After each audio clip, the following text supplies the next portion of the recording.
Terima kasih masih bersama kami. Kurang dari sebulan lagi warga Indonesia akan melakukan pemilihan umum yang akan berlangsung pada 9 April 2014. Banyak partai yang sibuk mempersiapkan diri. Salah satunya itu Partai Gerindra. Untuk menghadapi persaingan tersebut, Partai Gerindra meluncurkan 6 lagu yang menggambarkan perjuangan Partai Gerindra dalam menghadapi pemilu legislatif.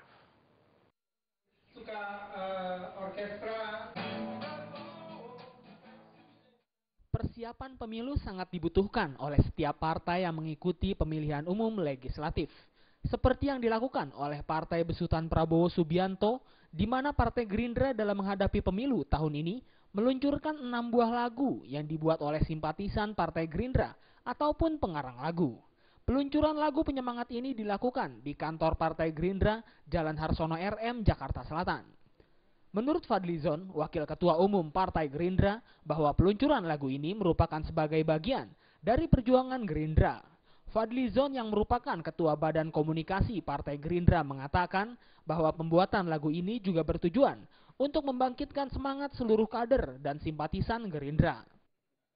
Membuat satu produk kampanye yang tidak biasa, sebenarnya biasa juga, tetapi melalui satu seni budaya gitu ya.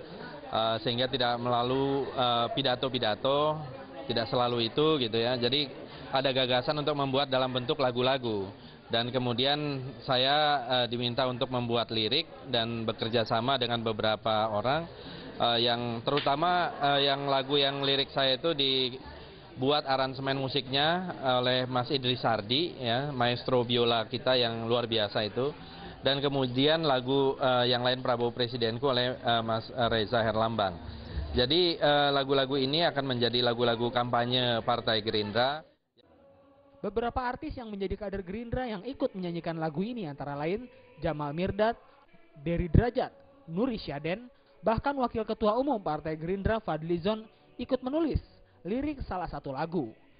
Lagu-lagu tersebut juga merupakan cermin visi dan misi Partai Gerindra.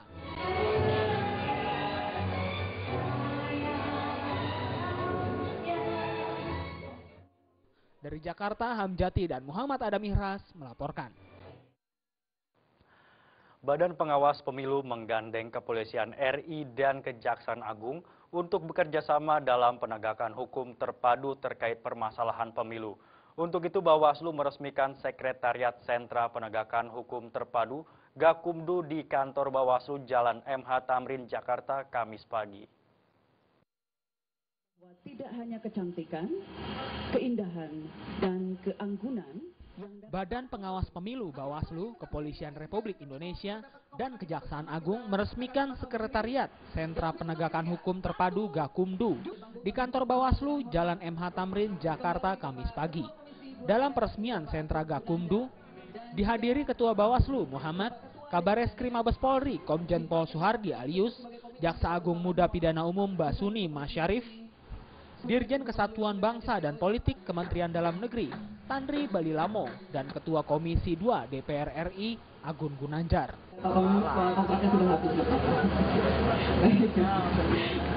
Silakan dan hadirin sekalian. Ketua Bawaslu Muhammad menyatakan terbentuknya Sekretariat Gakumdu diharapkan dapat menjadi satu pintu mempermudah proses pelaporan dan penegakan hukum pidana pemilu lebih cepat dan efektif. Sentra Gakumdu merupakan perintah Undang-Undang Nomor 8 Tahun 2012 tentang Pemilu Legislatif, Pasal 267. Menurut Muhammad, di Sekretariat Gakumdu akan ditempatkan petugas dari Bawaslu, Polri, dan Kejagung. Ketika ada laporan dugaan pidana pemilu dari masyarakat, anggota Sentra Gakumdu akan segera membahasnya dan menindaklanjuti jika memang terdapat dugaan pidana kuat.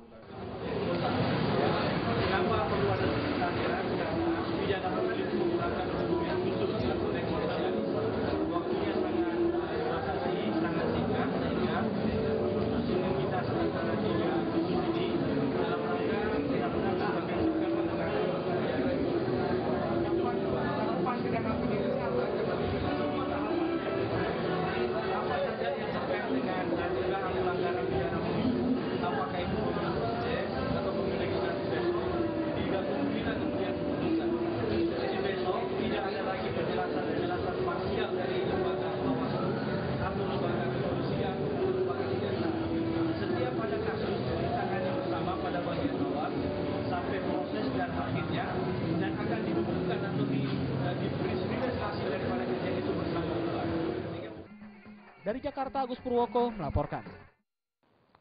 Dari informasi seputar pemilu kita beralih ke informasi kriminal.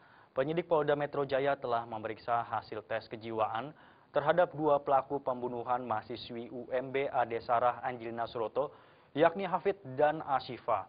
Polda Metro Jaya baru dapat mengumumkan hasil tes kejiwaan selama 3 hari ke depan.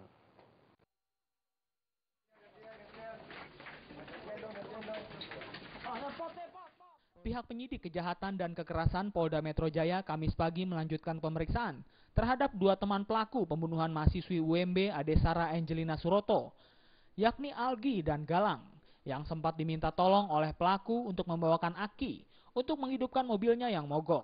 Keduanya diambil keterangan sebagai saksi di kampusnya di Kalbis Institute, Pulau Mas, Jakarta Timur. Sementara 2 pelaku, Hafid dan Ashifa, telah menjalani tes kejiwaan yang digelar Polda Metro Jaya. Kabid Humas Polda Metro Jaya, Kombes Pol Rikwanto mengatakan, hasil tes psikologi akan keluar dan diketahui dalam 3 hari ke depan. Pasalnya kini pihak penyidik masih melakukan analisa. Gambaran dari pelaksanaan pemeriksaan psikologis tersebut, mereka berdua melaksanakan tes tersebut dalam kondisi yang kondusif, sehat walafiat, wajar-wajar saja, dan tidak ada yang aneh, seperti pada waktu dilakukan pemeriksaan oleh penyidik, waktu dilakukan berita acara. Jadi secara umum dari prosesi pemeriksaan psikologis tersebut, prosesnya berjalan aman, lancar, dan kondusif. Untuk hasilnya kemudian ya, setelah 3-4 hari dipelajari oleh tim daripada psikologis Polda Metro Jaya. Kasus pembunuhan Adesarah yang dilakukan oleh mantan pacar dan temannya diambil alih oleh Polda Metro Jaya. Selasa kemarin, kedua tersangka telah berada di ruang tahanan Direktorat Reserse Kriminal Umum Mapolda Metro Jaya. Polresta Bekasi Kota melimpahkan penanganan kasus pembunuhan Adesarah dengan 2 tersangka, yaitu Ahmad Imam Al-Hafiz dan Ashifa Ramadhani, ke Polda Metro Jaya. Pelimpahan dilakukan untuk memudahkan penanganan kasus pembunuhan yang didasari motif sakit hati karena asmara. Dari Jakarta, Zikri Amin melaporkan. Jangan beranjak dulu pemirsa, di segmen terakhir kami masih memiliki sejumlah informasi lainnya. Tetaplah bersama kami.